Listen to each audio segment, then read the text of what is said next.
My friend, it is too early in the morning for this. Now, don't get me wrong, I could get to this at any time I want in the day. However, I am going to get to this now and address it now. In the political world, derangement syndrome is usually used to define somebody who just doesn't like somebody and is very oppositional about somebody. So really, that's not a good way to it's not a good way to describe what's going on at all, actually. It's kind of like back in the day when they took all of the whistleblowers and put them in a classification of conspiracy theorists, even though they actually had proof to back up what they had to say. And now we have whistleblower protection laws because of all of the things that were going on in regards to people who were whistleblowers and the retaliations that were going on. That's something I think you should look into. Do they have psychosis? Probably, I don't know. Literally, I'm not a doctor, so I can't diagnose anybody, and neither are you, probably.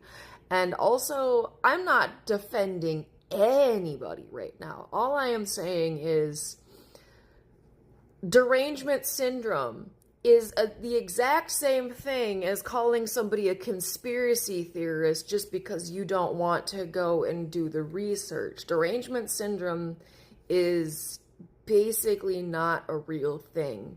Derangement syndrome symptoms line up with psychosis and political ideations. You can also have, with what they call derangement syndrome, you can also have religious ideation, spiritual ideation, big ego type ideations, stuff like that. So, I mean, like, derangement syndrome isn't really a thing as much as it's just another word for ideations. And again, it was a term that was coined to make somebody else look bad who opposed somebody else's political views or religious views or etc., etc. It's literally something that's coined to be used against people who are deemed controversial.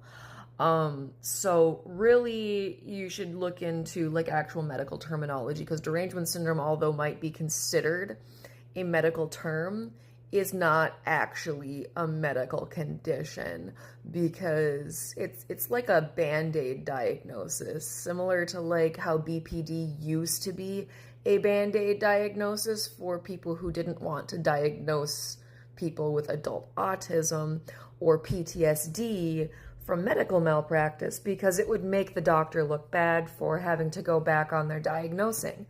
And I'm not saying BPD isn't real. I'm just saying it was used as a